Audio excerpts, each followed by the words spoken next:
all cows to the city of Kyle, Texas, May 17th to the 19th. We're attempting to bring together the most people with the same name to the same place. Come make history.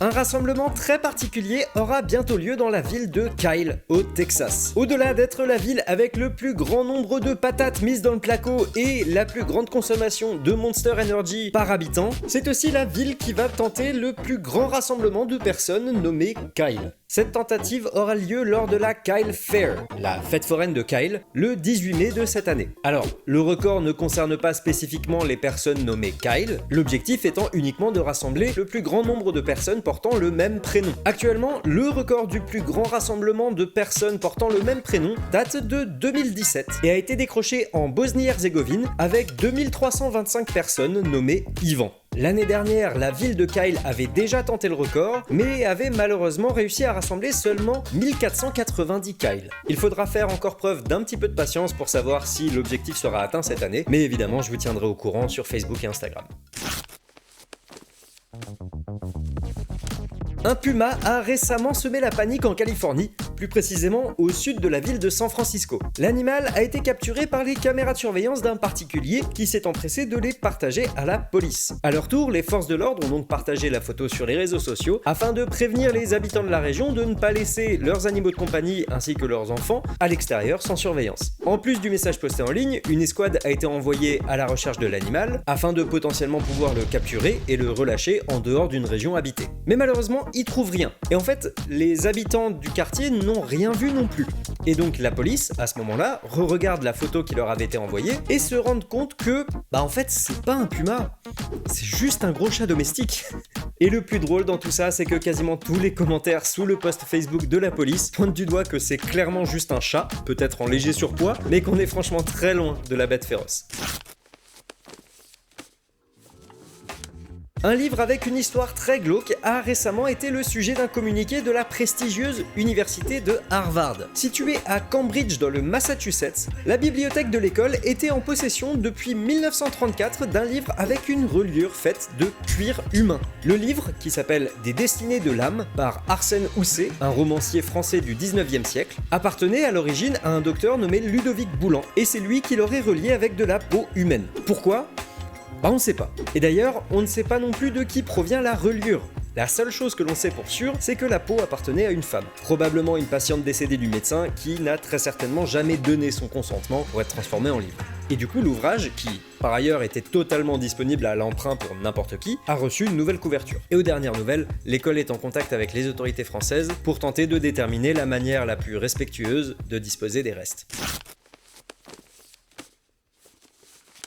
Une planche de bois a été vendue pour 700 000 $. Oui, mais pas n'importe quelle planche. Très certainement la plus connue de toutes les planches, puisqu'elle provient du Titanic. Ou plutôt, elle provient de Titanic, le film de James Cameron. Bien évidemment, je parle ici du morceau de bois sur lequel Rose et Jack se font leurs adieux à la fin du film. Spoiler!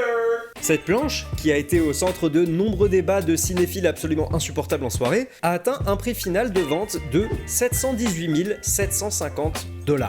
Et petit fun fact, cette planche que beaucoup de gens prennent pour une porte n'en est pas vraiment une. L'objet est en fait basé sur un réel morceau de l'épave qui a été sorti de l'eau et qui en réalité était en fait un encadrement décoratif qui était situé au-dessus de la porte. Un homme est passé à quelques secondes d'une mort digne de la saga des Destinations Finales. Et on a la vidéo. Ça s'est passé à Eugene, en Oregon, alors qu'un homme, Shane Rainchi, se rendait tranquillement dans un magasin d'alcool pour faire ses courses. Il ouvre la porte, entre dans l'établissement, et c'est à cet instant qu'il entend crier derrière lui. Il se retourne, et là, à peine quelques secondes après avoir franchi le seuil de la porte, il se passe ça. Ce que vous venez de voir, c'est une scie circulaire de plus d'1 mètre de diamètre qui s'est détachée lors de son utilisation sur un chantier qui se situait quelques mètres plus loin. L'impact avec la devanture du magasin était tellement violent qu'il aura fallu la force de 3 personnes pour retirer le disque qui s'était enfoncé de plus de 50 cm dans la paroi. Pour l'instant, aucun responsable n'a été reconnu pour cet accident qui aurait très bien pu être fatal, et une enquête a été ouverte pour essayer de déterminer ce qui a bien pu se passer.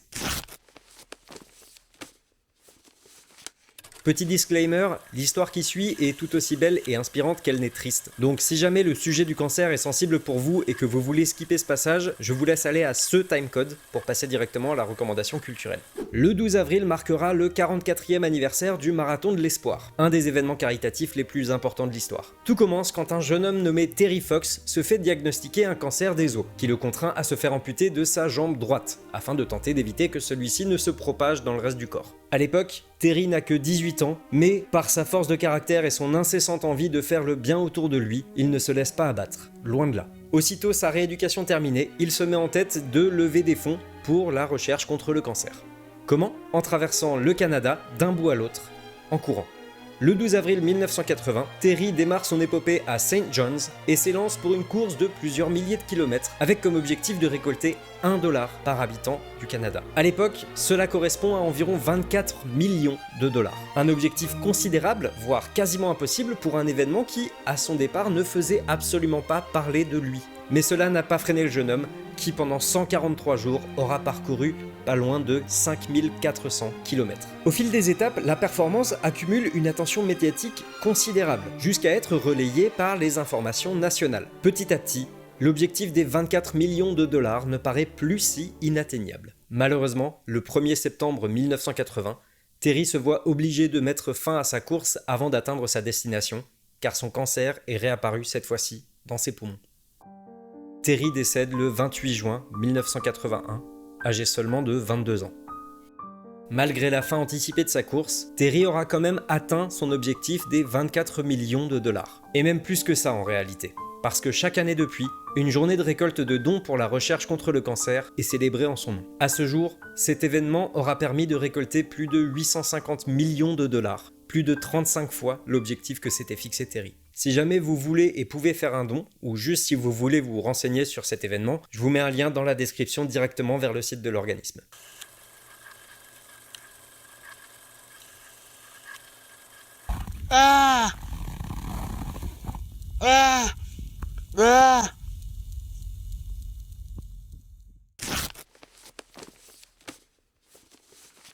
Cette semaine, ça sera une recommandation musicale, car je suis retombé sur l'album Discovery de You Park, alias GRMLM ou Gremlin, et c'est pour moi un des meilleurs albums de pop rock de ces 10 dernières années. Juste ça. Non, en vrai, si des sons comme ça, ou ça,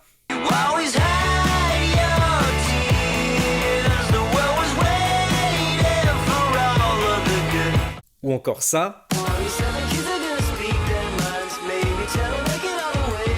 si ça vous fait remuer la tête, franchement foncez écouter cet album et comme d'habitude, je vous mets le lien en haut dans la description. Et voilà, c'est tout pour ce Morning Brew, merci d'avoir regardé cette vidéo. Si vous êtes encore là, j'imagine que c'est parce que ça vous a plu, donc si c'est le cas, n'hésitez pas à me lâcher un petit pouce bleu, un commentaire pourquoi pas, et à vous abonner si c'est pas déjà fait. Et sur ce, moi je vous dis à la semaine prochaine pour un nouvel épisode. Bisous.